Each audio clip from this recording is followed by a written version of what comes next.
April 15th, 1943. 2:47 a.m. North Atlantic, 320 miles west of Cape Finisterre. The Bay of Biscay lay dark and silent under a moonless sky as U-boat 563 surfaced to charge its batteries. Captain Lieutenant Klaus Bargsten stood on the conning tower bridge, breathing in the cold Atlantic air after 18 hours submerged. The veteran commander scanned the horizon with practiced eyes, seeing nothing but darkness in every direction. His crew had survived 11 combat patrols, sinking 23,000 tons of Allied shipping. They knew the sea, knew the enemy, and knew they were invisible in the pre-dawn darkness. Bargsten smiled at the thought of the primitive Allied radar systems. British scientists had tried to detect submarines with electronic equipment since 1940, but the technology was laughably inadequate. The early meter-wave radars could barely distinguish a surface submarine from ocean waves. German U-boat crews had standing orders to dive only if aircraft were spotted visually. Electronic detection was considered science fiction by submariners who trusted their eyes and experience. What Bargsten didn't know, what none of the 40,000 men serving in the Kriegsmarine U-boat arm could have imagined, was that above him at 2,000 feet, a specially modified RAF Coastal Command Wellington bomber was tracking his submarine with perfect precision. The aircraft's new centimetric radar had painted U-563 on its scope from 12 miles away, a bright green blip that stood out against the dark ocean like a searchlight. The crew had been watching Bargsten's submarine for 6 minutes, calculating attack vectors while the Germans below remained completely unaware. Within 3 minutes, U-563 would be bracketed by depth charges, joining the growing list of submarines destroyed by a technology German naval intelligence insisted didn't exist. The transformation of Allied radar from unreliable curiosity to submarine-killing precision happened in less than 18 months. In that time, the Bay of Biscay transformed from a relatively safe transit route into what U-boat crews called the Valley of Death. German submariners who had operated with near impunity discovered that the ocean's darkness no longer protected them. The electronic eyes of Allied aircraft could see through night, fog and storm with equal clarity. This is the story of how scientific breakthrough defeated operational experience, how German confidence turned to terror, and how U-boat crews learned that mockery of enemy technology was a fatal mistake. The Battle of the Atlantic hinged on a paradox.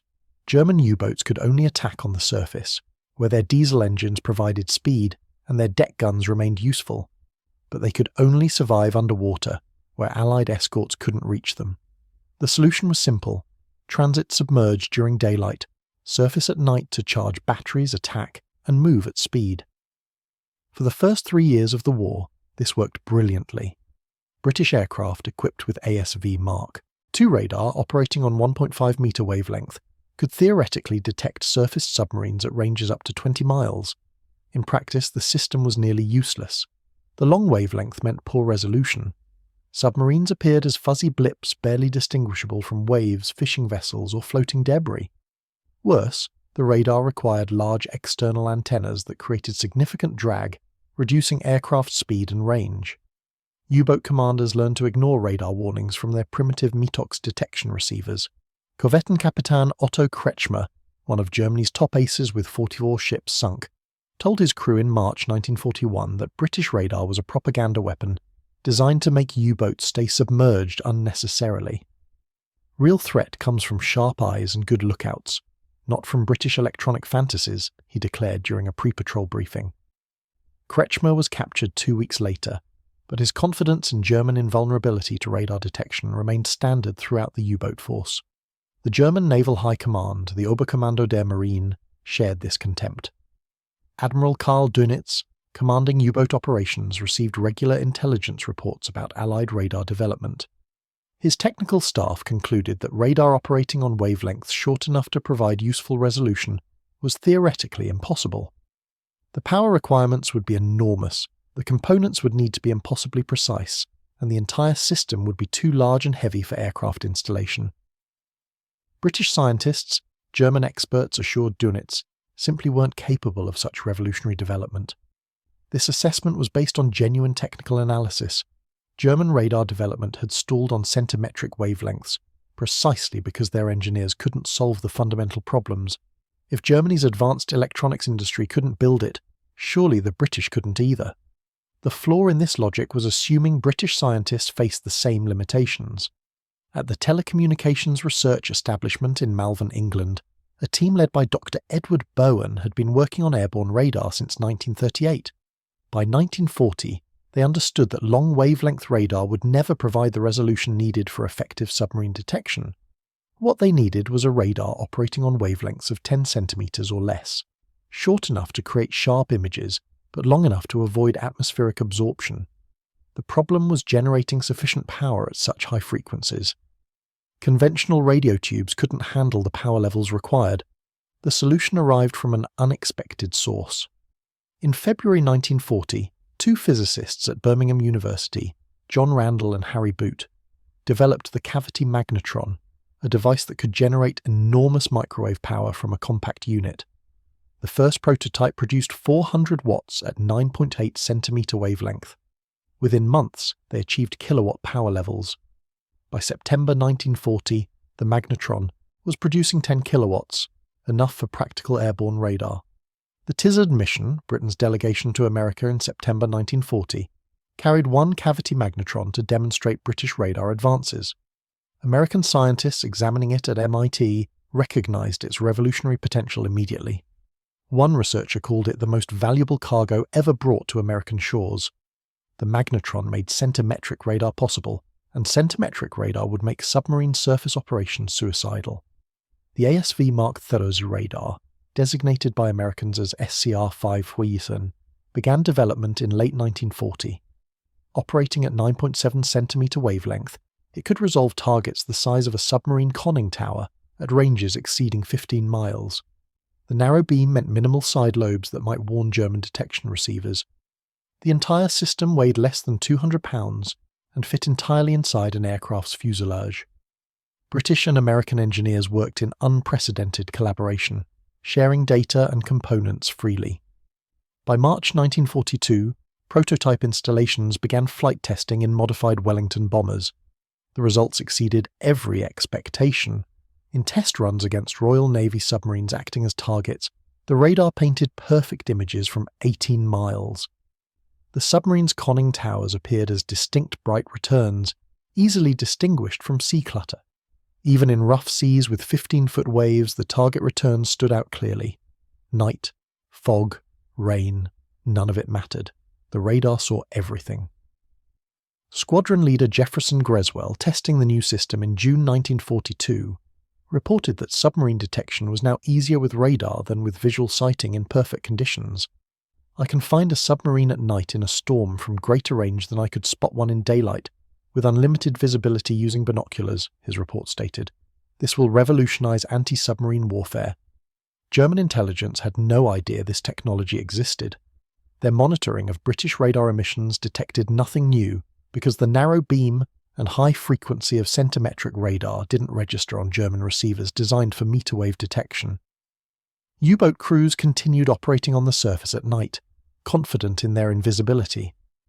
The German radar detection receiver, called Mitox after its French manufacturer, could detect radar emissions from 30 miles away, well before the radar could detect the submarine. This gave U-boats ample warning to dive before aircraft arrived. But Mitox operated on frequencies between 1.3 and 1.9 meters, the wavelength of British ASV Mark II radar. It was completely blind to the 9.7 centimeter emissions of ASV Mark III. When the first centimetric radar-equipped aircraft began patrols in March 1943, U-boat commanders noticed something disturbing. Aircraft were finding them at night with uncanny accuracy. The standard explanation was that Allies had developed new infrared detection equipment that could spot diesel exhaust heat. German intelligence circulated warnings about infrared sensors, and U-boat crews began experimenting with exhaust cooling systems and heat shields. No one considered that radar technology had made a revolutionary leap. The first conclusive kill using centimetric radar occurred on March 1, 1943. U-boat 529, commanded by Captain Lieutenant Georg Wilhelm Fratz, was transiting the Bay of Biscay on the surface at night. At 11:42 p.m., an RAF Wellington of 172 Squadron detected the submarine on radar from 11 miles. The aircraft, piloted by Flight Lieutenant Dennis Onslow, began a careful approach, using the radar to maintain perfect positioning while staying outside visual and audible range. Onslow descended to 800 feet and increased speed, watching the radar return grow brighter as range decreased. At 2 miles, he could see nothing through his cockpit windows, just impenetrable darkness over black ocean. But the radar showed U-529's exact position, course, and speed. At 1 mile, Onslow turned on his lee light, a powerful searchlight mounted in the Wellington's belly. The sudden 24 million candle-power illumination caught U-529's crew completely by surprise. Men on the conning tower bridge stood frozen in the blinding glare, unable to see the attacking aircraft but perfectly visible to Onslow's bomb aimer. The Wellington dropped 6 depth charges from 150 feet. 4 straddled the submarine perfectly.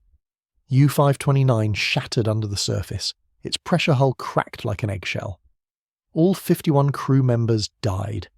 The attack from detection to kill had taken exactly 8 minutes. Fratz never had time to dive his boat or even sound the alarm. German naval intelligence reviewing the loss assumed it was bad luck. A random patrol aircraft had happened upon U-529 by chance and used the lee light for attack. No one suspected that the Wellington had tracked the submarine for 9 minutes with perfect precision before the attack. Over the following weeks, U-boat losses in the Bay of Biscay began climbing.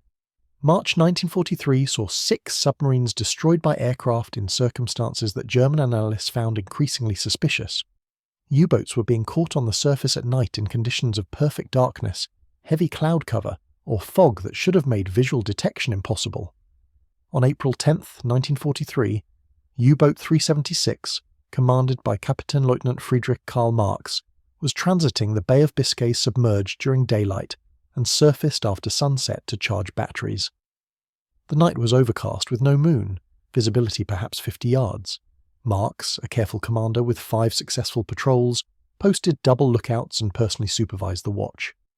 At 10:15 p.m, a Royal Australian Air Force Sunderland flying boat of 461 Squadron detected U-376 on radar from 14 miles. Flight Lieutenant Dudley Marrows approached carefully, watching the radar return with satisfaction. The submarine was steering a straight course at 12 knots, completely unaware of the aircraft's presence. Marrows descended to 250 feet and began his attack run. At 1 mile, he activated the lee light. U-376's lookout saw the light and shouted warnings, but it was far too late. Marrows dropped 8 depth charges in a perfect straddle. The submarine's stern lifted out of the water as the charges detonated, the explosions breaking its back. U-376 sank in less than 40 seconds. Marx and 47 crew members went down with the boat. Only 3 men survived, thrown clear by the explosions.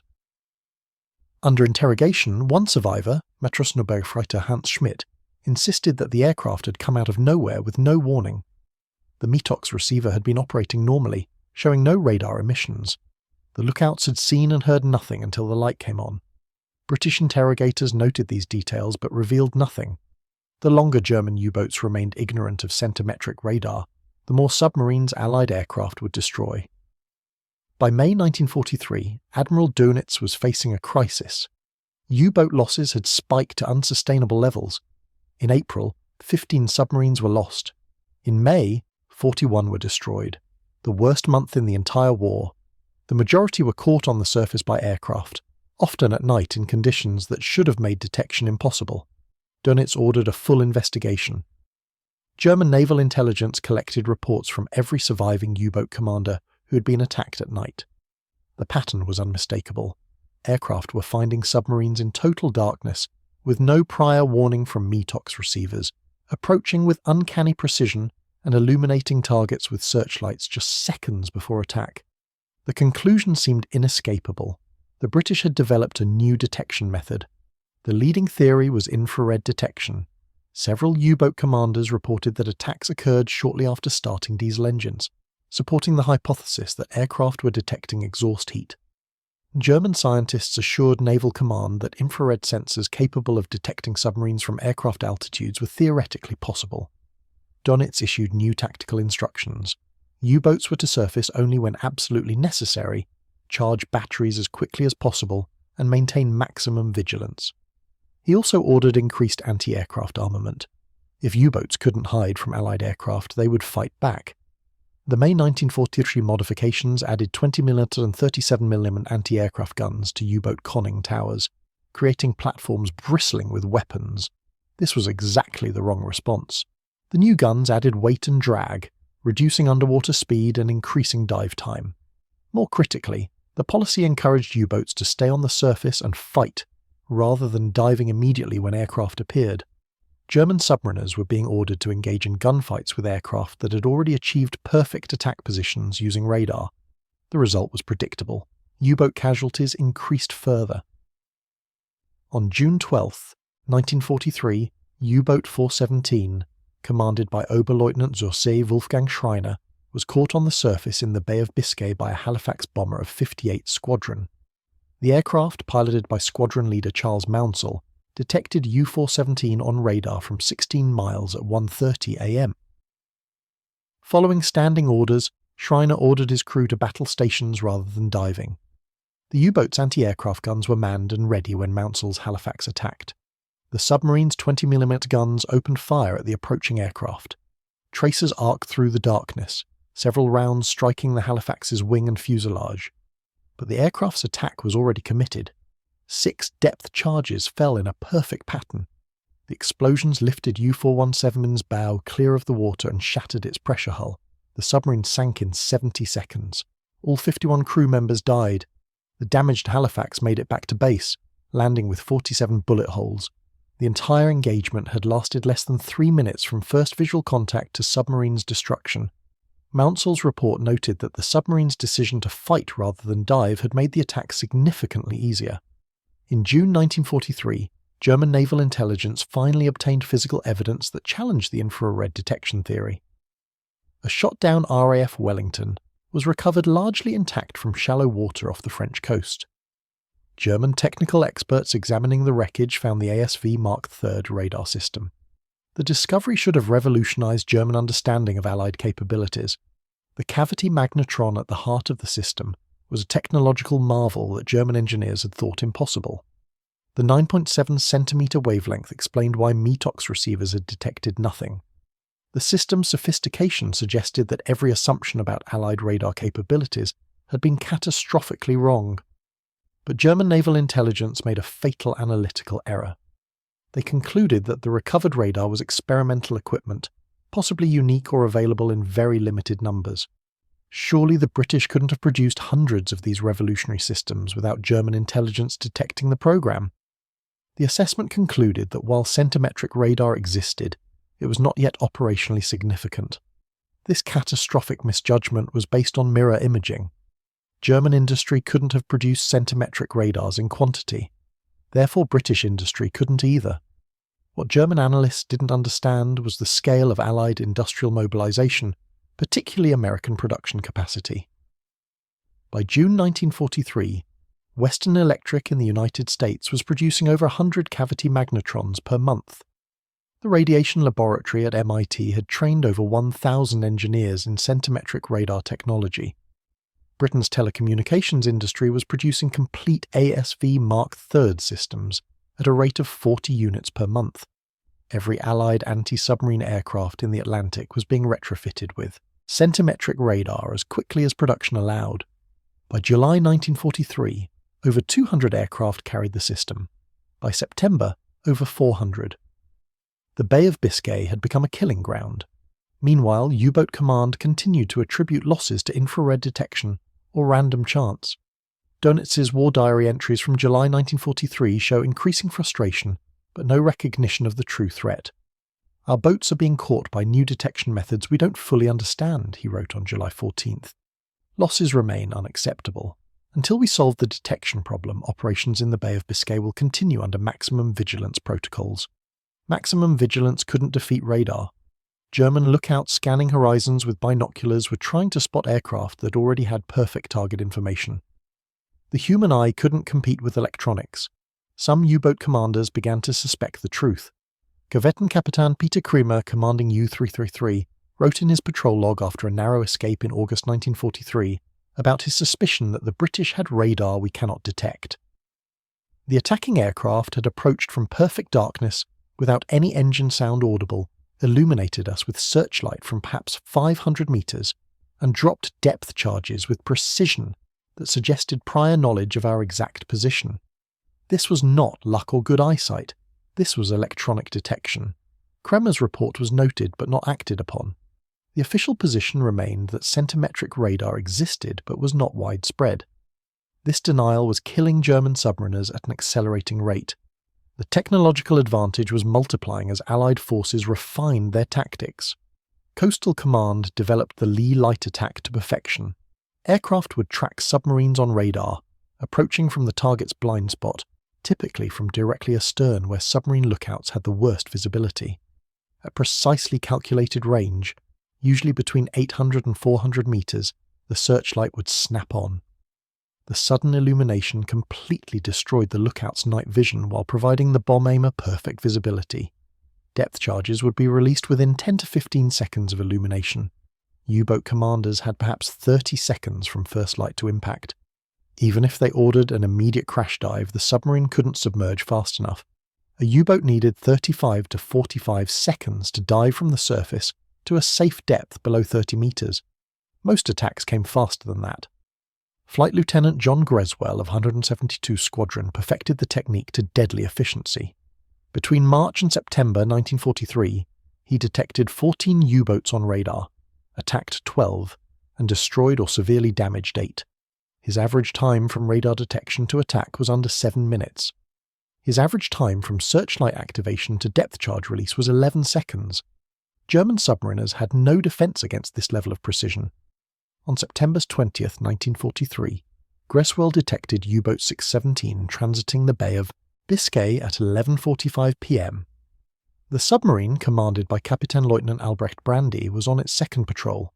Brandy was being careful, running on the surface at only 8 knots to reduce wake visibility, with 6 lookouts posted. The night was dark with a light rain, visibility under 100 metres. Greswell's Wellington picked up the submarine's radar return from 15 miles.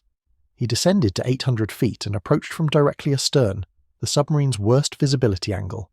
At 600 metres, he activated the lee light. Brandy's lookouts shouted warnings and the commander ordered an immediate crash dive, but Greswell's bomb aimer had already released 6 depth charges. The weapons fell in a perfect straddle. 4 detonated alongside the submarine's hull just as the bow went under. The explosions caved in the pressure hull along a 15-metre section. U-617 sank immediately. All 52 crew members died. The attack from first light to impact had taken exactly 9 seconds. Even a submarine already diving couldn't escape that speed of attack. The butcher's bill for September 1943 shocked German naval command. 20 U-boats were lost, 15 to aircraft attack, most in the Bay of Biscay transit zone. Nearly 1,000 trained submariners died. The U-boat force was losing experienced commanders faster than training could replace them. Admiral Dönitz finally acknowledged that the situation was unsustainable. On September 24, 1943, he suspended all U-boat transits through the Bay of Biscay during darkness. Submarines were ordered to transit on the surface during daylight, when they could see attacking aircraft, then dive at night. This reversed standard doctrine completely. The policy change demonstrated how completely Allied radar had disrupted German operations.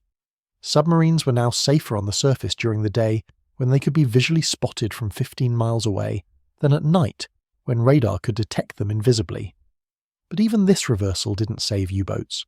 Allied aircraft simply adjusted tactics, increasing daylight patrols and using their radar to vector fighters onto any submarine spotted on the surface. The campaign of destruction continued. German technical intelligence finally began taking the centimetric radar threat seriously in October 1943 when a second radar-equipped aircraft was recovered with documentation. Detailed analysis revealed the full sophistication of the ASV Mark III system. German engineers were particularly shocked by the cavity magnetron's performance. This device exceeded German radar development by an estimated 18 to 24 months. The report concluded that Allied aircraft had gained such significant advantage in submarine detection that surface operations had become extremely hazardous under any conditions, The recommendation was immediate development of radar warning receivers capable of detecting centimetric emissions. This program, given top priority, still required 8 months to produce working prototypes. German industry, strained by war on multiple fronts and Allied bombing, couldn't match Allied development speed. Meanwhile, U-boats continued dying. By November 1943, Allied escort carriers had joined the anti-submarine campaign, with aircraft carrying centimetric radar. Now, submarines couldn't even find safety in mid-Atlantic beyond land-based aircraft range. The escort carrier's aircraft could detect and attack U-boats anywhere in the Atlantic. Kapitän zur See Adalbert Schnee, one of Germany's most successful U-boat commanders with 23 ships sunk, survived an attack by a carrier-based Wildcat fighter on November 8, 1943. His U-boat, the U-201, was caught on the surface 800 miles from any land. The Wildcat appeared without warning, approaching from cloud cover at high speed. Schnee ordered a crash dive, but the fighter was already firing. Rockets and machine gun fire tore into the conning tower, killing 3 lookouts and wounding Schnee himself. The submarine barely escaped, diving to 200 meters while the fighter circled above. In his patrol report, Schnee wrote that the attack had come with no advance warning, suggesting radar detection followed by a carefully planned approach. The Americans have the same detection advantage the British developed. Nowhere in the Atlantic is safe anymore. We are being hunted by invisible eyes that see through darkness and distance. Surface operations are approaching impossibility. The statistical reality was undeniable. In 1942, before widespread deployment of centimetric radar, U-boats had maintained a kill ratio of 7.5 merchant ships sunk per U-boat lost. By late 1943, that ratio had collapsed to 1.2 merchant ships per U-boat lost. The submarine force was losing faster than it could inflict damage. The breaking point came in early 1944 with the introduction of even more advanced radar systems. The ASV Mark VI, operating on 3 cm wavelength, provided even better resolution and was immune to the new German radar warning receivers. Allied aircraft could now detect the submarine's snorkel, a breathing tube that allowed diesel operation while submerged, from ranges exceeding 10 miles. U-boats that had adopted snorkel equipment to avoid surface detection discovered that the snorkel itself was a radar target. On February 29, 1944, U-boat 762, commanded by Oberleutnant zur See Ernst Cordes, was operating at snorkel depth in the North Atlantic. Cordes believed his submarine was undetectable, running submerged with only the snorkel head above water. An RF Liberator of 120 Squadron detected the snorkel on radar from 12 miles. The pilot, Flying Officer Harold Goodwin, approached to investigate what appeared on radar as a small surface contact. At 5 miles, the radar return was clearly from a snorkel, its distinctive shape visible on the improved scope. Goodwin attacked immediately, dropping 6 depth charges directly over the snorkel position. U-762 was running at 15 meters depth when the charges detonated. The explosions ruptured the pressure hull and flooded the engine room. Cordes ordered the submarine to surface, hoping to save his crew. The boat broke surface with severe list, obviously sinking. Goodwin circled while his radio operator called for surface vessels to pick up survivors. U-762 sank 18 minutes after surfacing. 40 crew members survived, including Cordes. Under interrogation, Cordes expressed complete shock that his snorkel had been detected. "We were invisible," he insisted, "completely submerged except for the snorkel head. Less than 1 square meter exposed. How did they find us?" When interrogators explained about centimetric radar capable of detecting even snorkel heads, Cordes became quiet for a long time. Finally he said, "Then there is no hiding from them. They can see everything. We are fighting a war we cannot win." By spring 1944, German U-boat operations had been reduced to desperation measures. Submarines were being sent on patrols with virtually no chance of survival. The experienced commanders were dead, replaced by young officers with minimal training. New U-boat crews received shortened training programs, sometimes as little as 3 months compared to the 18 months of training standard in 1940. The results were predictable. On April 5, 1944, U-boat 856, on its first patrol under the command of 23-year-old Oberleutnant zur See Friedrich Wittenberg, was detected by a Royal Canadian Air Force Liberator within hours of entering the operational area. The submarine was running on the surface in daylight, contrary to all tactical doctrine, because Wittenberg had misunderstood his instructions. The Liberator's radar painted U-856 from 18 miles away. Flight Lieutenant Joseph O'Brien couldn't believe his luck. The submarine was steering a straight course at 15 knots, making no attempt at evasion or even zigzagging. O'Brien approached from the submarine's stern quarter. At 3 miles, lookouts on U-856 finally spotted the aircraft and Wittenberg ordered a crash dive. But the submarine was still fully surfaced when O'Brien released 8 depth charges from 100 feet. The charges straddled the diving submarine perfectly. U-856's pressure hull split open like a sardine can. The submarine sank in less than 30 seconds. There were no survivors. All 48 crew members, most of them teenagers on their first patrol, died. O'Brien's combat report noted that the attack was the easiest of his career. The submarine appeared to have no idea proper evasion tactics. The radar detection gave us several minutes to set up a perfect attack while the target remained completely unaware of our presence. By the time they spotted us visually, their fate was sealed. The average survival time for a U-boat crew in 1944 was 1.7 patrols. More than 70% of U-boat personnel who served between 1943 and 1945 died in action.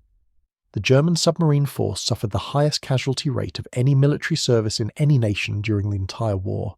Of approximately 40,000 men who served in U-boats, over 28,000 were killed. The primary cause of death was aircraft attack, and the primary reason aircraft attacks were so devastatingly effective was centimetric radar. German submariners knew they were being sent to their deaths. Morale collapsed. Some U-boats surrendered to Allied forces at the first opportunity. Others claimed technical problems and returned to port without engaging the enemy. Courts-martial for cowardice increased. The U-boat arm, once Germany's most elite service with volunteers competing for slots, couldn't find enough men willing to crew submarines. In May 1944, German naval intelligence finally distributed a comprehensive report on Allied centimetric radar capabilities to all U-boat commands. The document, 47 pages long, detailed the full extent of Allied technological advantage.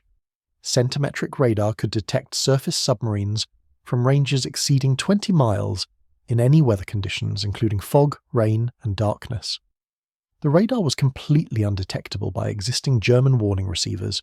Snorkel heads could be detected from ranges over 10 miles. The latest radar versions could even detect periscopes at ranges up to 5 miles.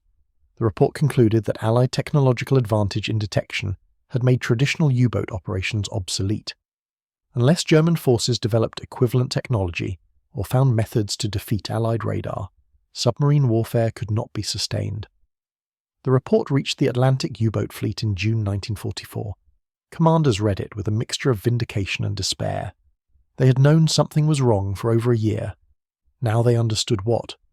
But understanding the problem didn't provide solutions. One commander, Kapitän Leutnant Wolfgang Luth, who had sunk 47 merchant ships in 15 patrols, making him one of Germany's top aces, wrote in his personal diary after reading the report that everything we thought we knew about submarine warfare was wrong. The sea doesn't hide us anymore. The darkness doesn't protect us. We have been sending men into battle blind while the enemy sees everything. The British and Americans didn't just develop better radar. They developed it years ago and kept it secret while we died, wondering why we were being found. Every U-boat lost since early 1943 was killed by technology we didn't know existed. German engineers rushed to develop countermeasures. The Naxos radar detector, introduced in mid-1944, could detect some centimetric radar emissions, but it was too late and not effective enough. Allied radar technology had continued advancing. By the time German detectors could pick up one radar type, Allied forces had deployed new frequencies the detectors couldn't see. Germany also attempted to develop its own centimetric radar for submarine detection of Allied aircraft. The Fumo 61 radar, operating at 9.7 centimeters, began installation on U-boats in late 1944.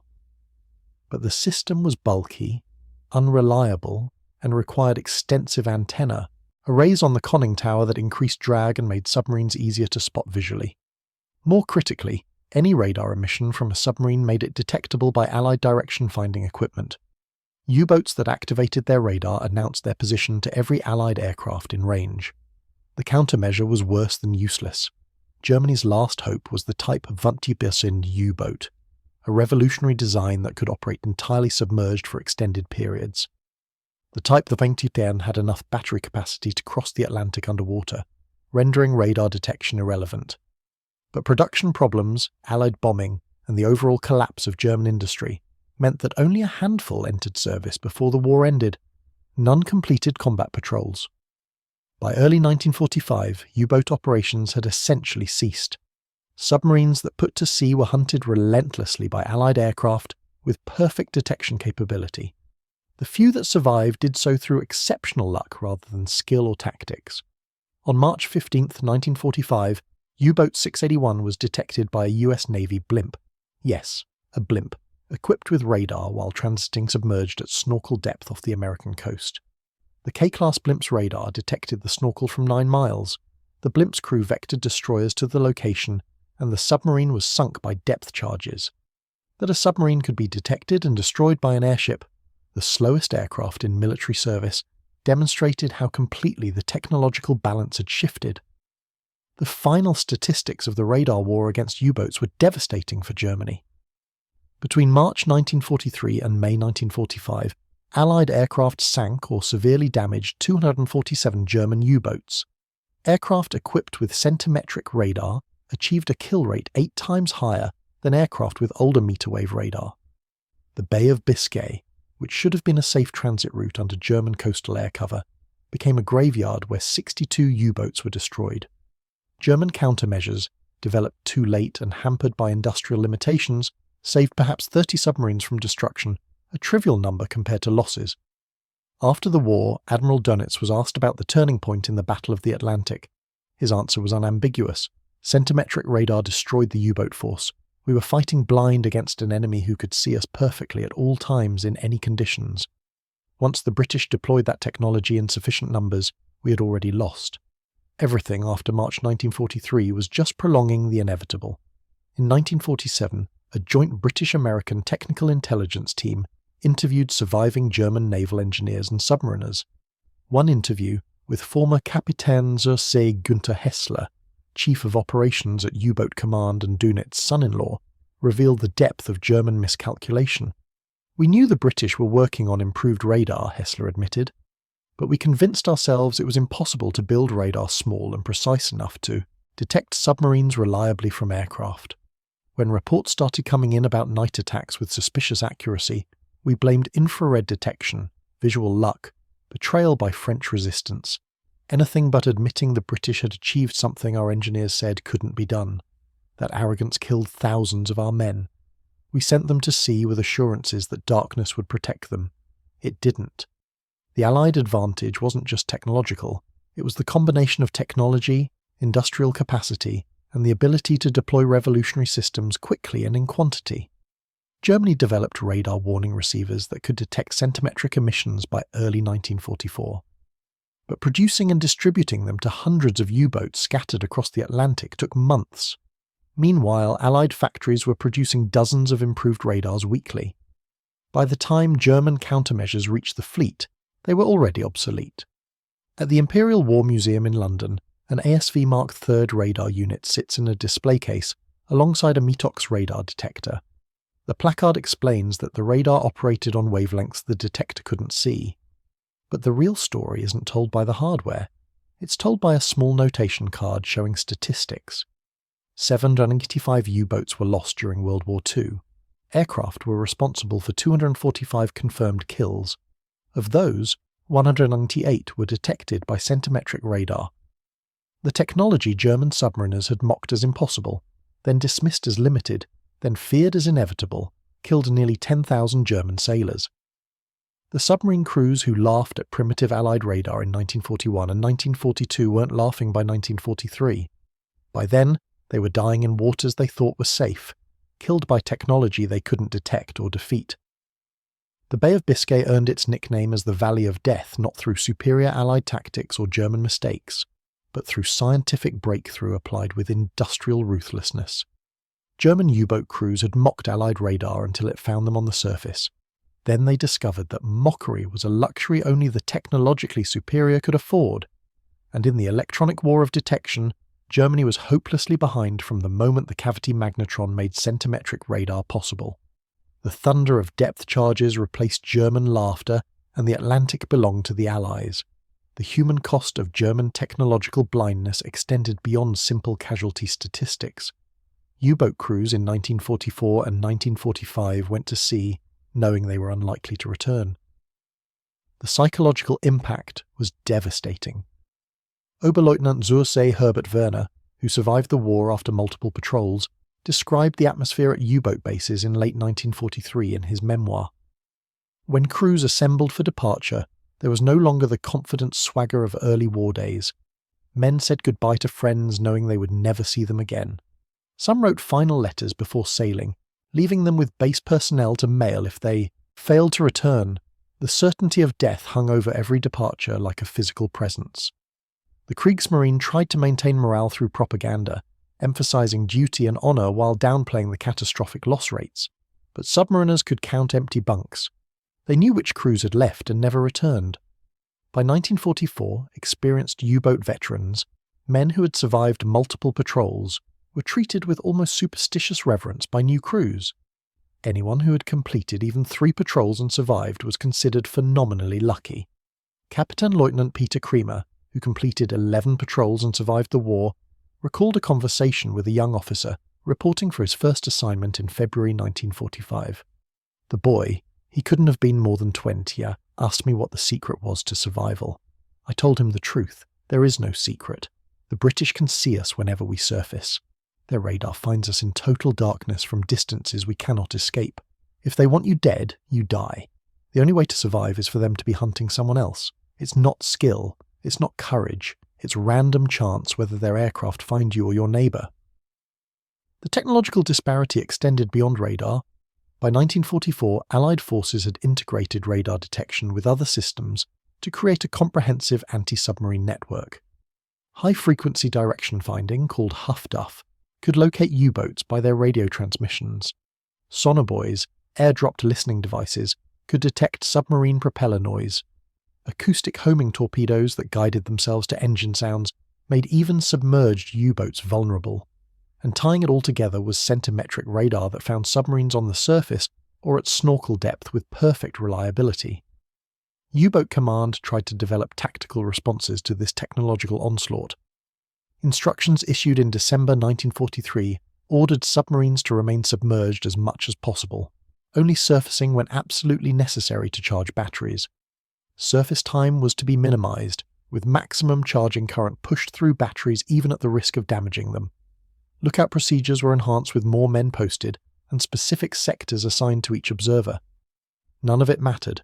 Allied radar didn't care how many lookouts were posted. It saw the submarine before any human eyes could detect the attacking aircraft. The orders to minimize surface time just meant submarines had less battery charge, reducing their underwater endurance and making them easier to find when they did surface. On January 8, 1944, U-boat 757, commanded by Oberleutnant zur See Friedrich Dietz, was attempting the new rapid charging procedure while surfaced in the North Atlantic. Following instructions, Dietz had pushed his diesel engines to maximum output, forcing massive current into the batteries to minimize surface time. The submarine had been on the surface for only 11 minutes when an RAF Liberator of 86 Squadron detected Don, radar from 15 miles away.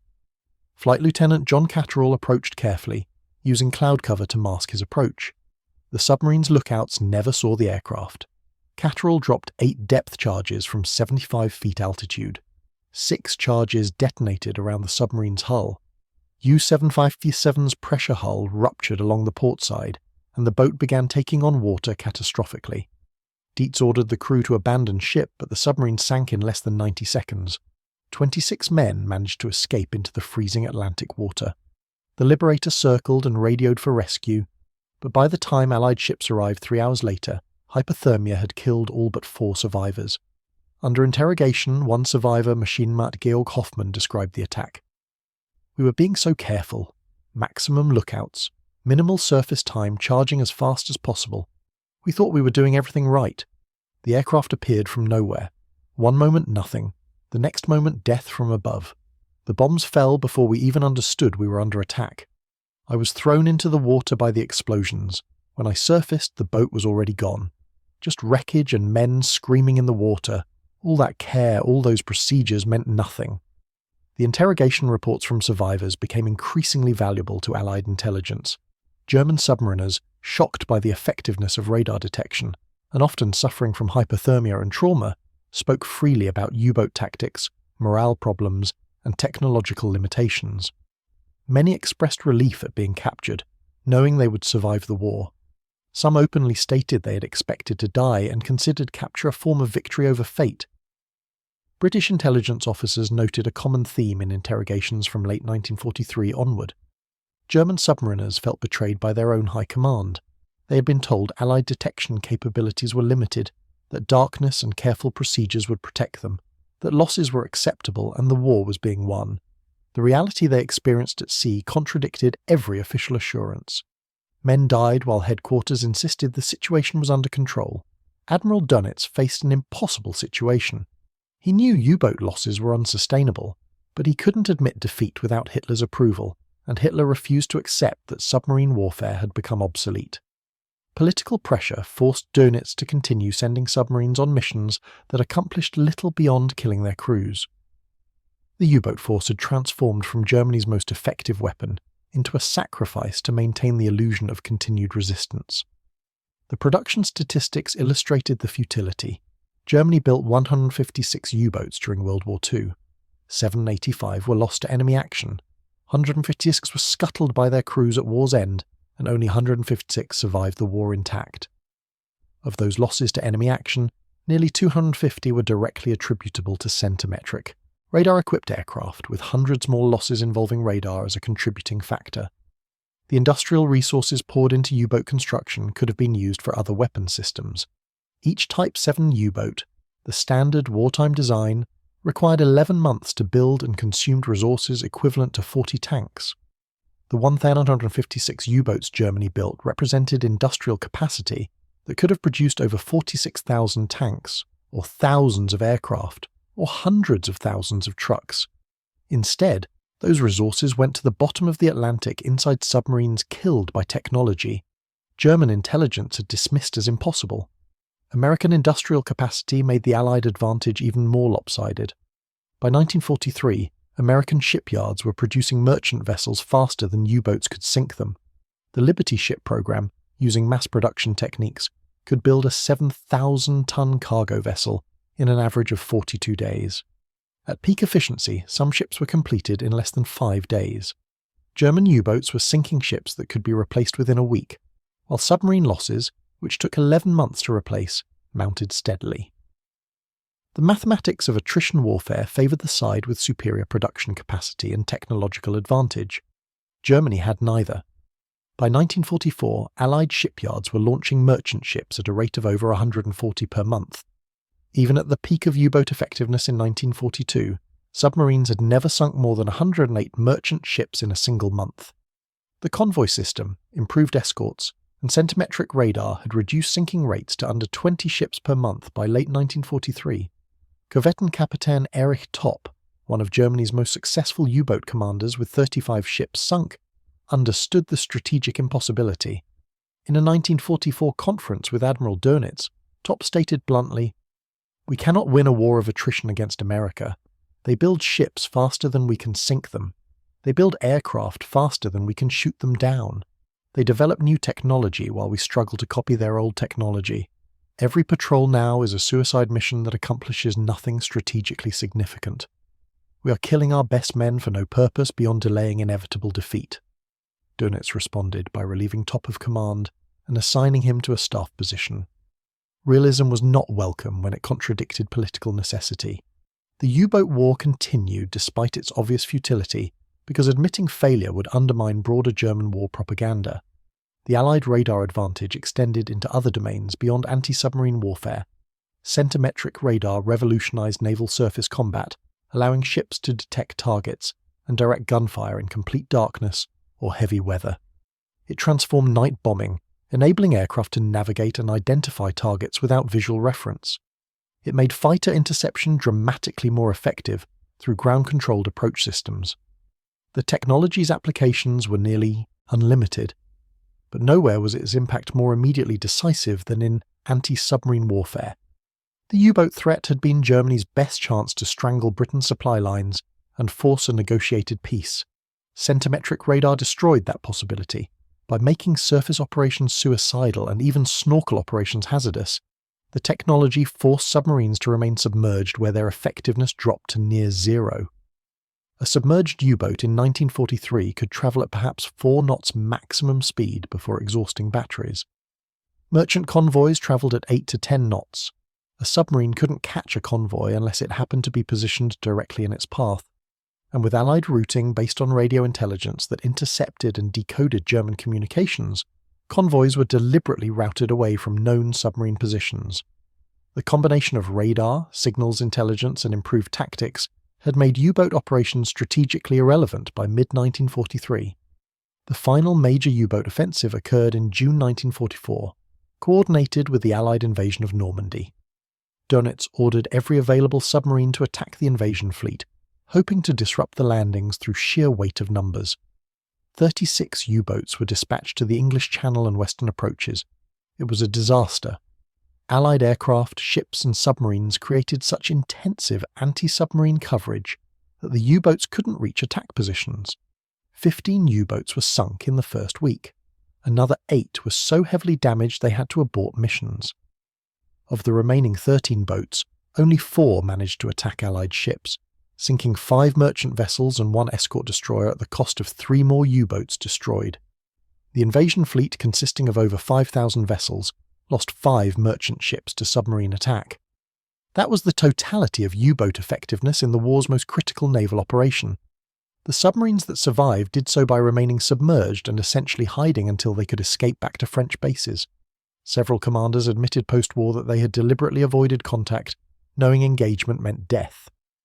Oberleutnant José Klaus Bargston, whose submarine had been caught by radar-equipped Wellington in April 1943, survived that attack through luck and skilled damage control. His U-563 had limped back to port with heavy damage after absorbing depth charge hits that should have destroyed it. Bargston completed 3 more patrols, each more dangerous than the last, before his submarine was finally destroyed by a British destroyer in July 1943. Bargston survived that sinking and was captured. Under interrogation, he was shown technical details of the ASV Mark III radar system that had detected his submarine during the April attack. According to the interrogation report, Bargston studied the radar diagrams for several minutes in silence. Finally he said, "We never had a chance, did we? From the moment we surfaced in April, that aircraft knew exactly where we were.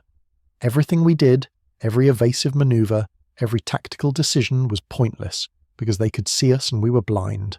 I brought my boat home that day and thought I was skilled. I wasn't skilled, I was lucky they missed. Skill had nothing to do with it."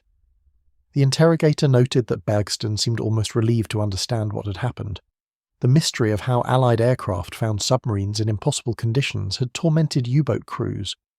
Knowing the truth, even in defeat, provided a form of closure. They hadn't failed through incompetence or cowardice. They had been beaten by technology they couldn't counter. In March 1945, as Germany collapsed, U-boat command ordered remaining submarines to scatter and continue operations as long as possible to tie down Allied anti-submarine forces. Most commanders ignored these orders. Some submarines sailed to neutral ports and interned themselves. Others surrendered to Allied forces at the first opportunity. A few simply returned to German ports and refused further missions regardless of consequences. The last U-boat sunk by Allied forces was U-320, destroyed on April 25, 1945, by British frigates off Bergen, Norway. The last U-boat to surrender was U-234, which was en route to Japan carrying advanced German technology when the war ended. The submarine surfaced off Newfoundland on May 14, 1945, and surrendered to the US Navy.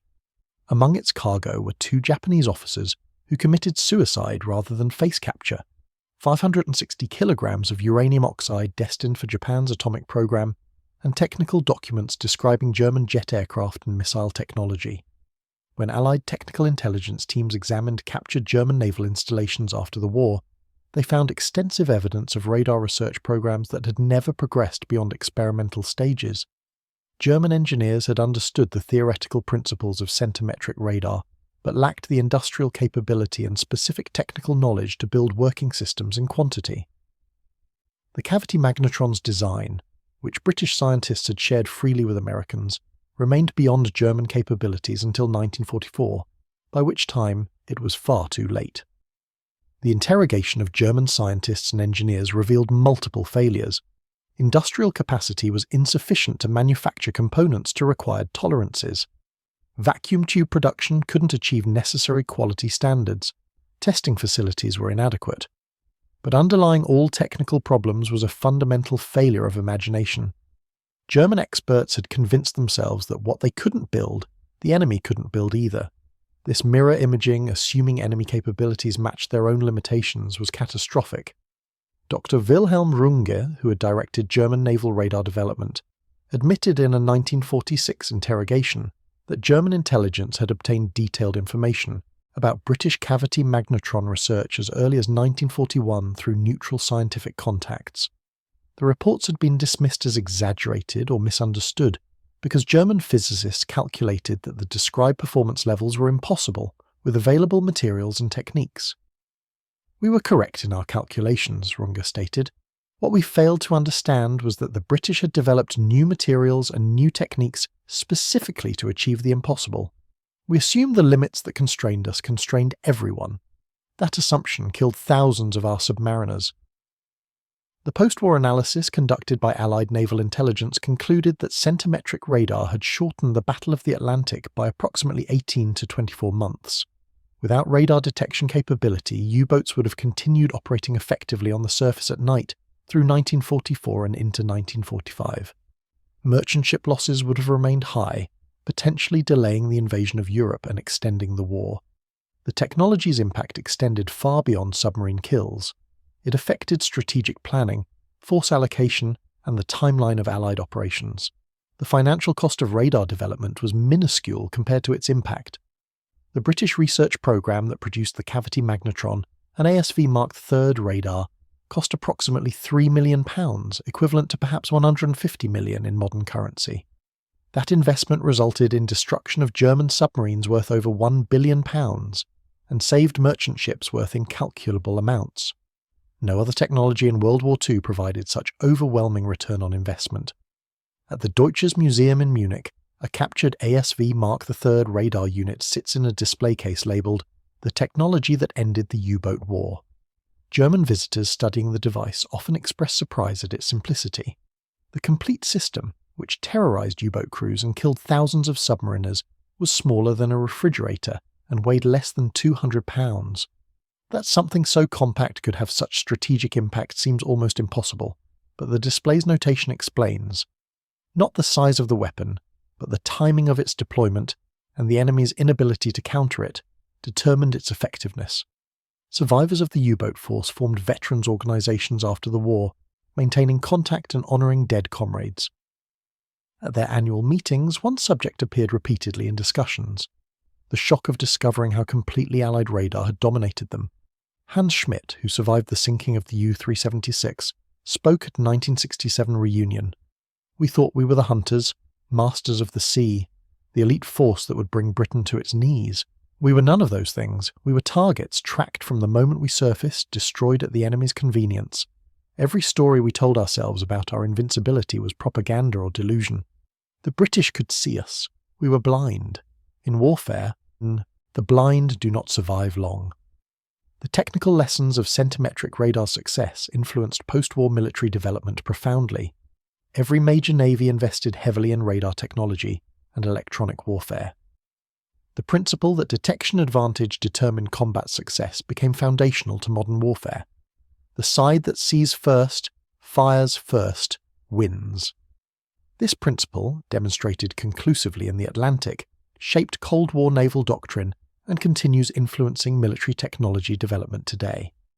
Modern submarines operate on the assumption that surface operations are suicidal precisely because of lessons learned from World War II.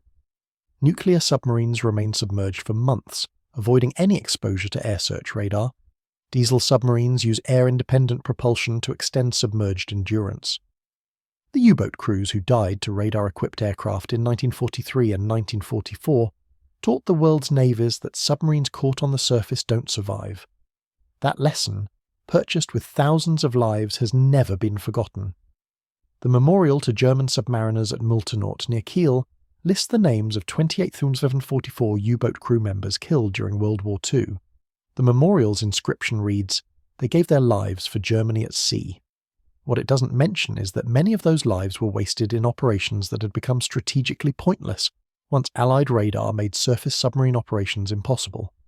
The courage of individual submariners was never in question. The wisdom of sending them to certain death in a war already lost remains controversial. Admiral Dönitz, who ordered those men to sea knowing the odds of survival had become negligible, never publicly acknowledged that U-boat operations should have been suspended once centimetric radar deployment became widespread. In his memoirs, published in 1958, he argued that U-boats tied down Allied forces and resources, even if they achieved little else. This rationalization provided cold comfort to families of men who died in 1944 and 1945 on patrols that accomplished nothing beyond adding names to the memorial. The last surviving commander of a World War II U-boat, Reinhard Hardigan, who lived until 2018, was interviewed multiple times about his experiences. When asked about Allied radar, his response was consistent. "We didn't understand what we were facing until too late. The technology was beyond our experience. We had contempt for enemy capabilities based on what we'd seen in 1940 and 1941. By the time we realized the British had achieved something revolutionary, most of my friends were dead. Mockery of enemy technology is a luxury for victors. We were not victors." The story of German U-boats versus Allied centimetric radar is ultimately about technological disruption in warfare. An established force, confident in proven tactics and superior operational experience, was destroyed by an innovation they didn't see coming. The U-boat commanders who laughed at Allied radar in 1942 were responding to the reality they knew. That reality changed in early 1943, but German naval intelligence and command structure couldn't accept the change quickly enough to matter. By the time German forces understood they were facing revolutionary technology, the window for effective response had closed. Developing countermeasures took time. Deploying countermeasures to submarines scattered across the Atlantic took more time. Allied technology continued advancing faster than German responses could deploy. The technological race was lost before German forces realized they were racing. The human cost of this technological blindness was measured in thousands of young men who went to sea in submarines that had become death traps. They followed orders, maintained discipline, and died in operations that couldn't succeed because the fundamental equations of submarine warfare had changed. Surface operations, which had been risky but manageable in 1942, became impossible in 1943 once centimetric radar deployment reached critical mass. The final accounting shows that Allied technological advantage, not superior tactics or courage, determined the Battle of the Atlantic's outcome. German submariners were brave, well-trained and experienced. Allied merchant seamen were equally brave, protecting supply lines despite horrible losses. But individual courage became irrelevant once technology shifted the balance. Allied aircraft could find submarines invisible to human eyes. The submarine crews never saw their attackers until searchlights came on and depth charges began falling. German submarine crews mocked Allied radar because the radar they knew about was ineffective. They were correct about meter-wave radar. They were catastrophically wrong about centimetric radar. That error in judgment, that failure to imagine enemy technological breakthrough, killed 28,000 submariners and lost Germany the Battle of the Atlantic. The mockery stopped when the first depth charges fell on submarines that thought they were invisible. By then, the laughter had already cost thousands of lives, and the ocean had become a graveyard for submarines that could no longer hide in darkness.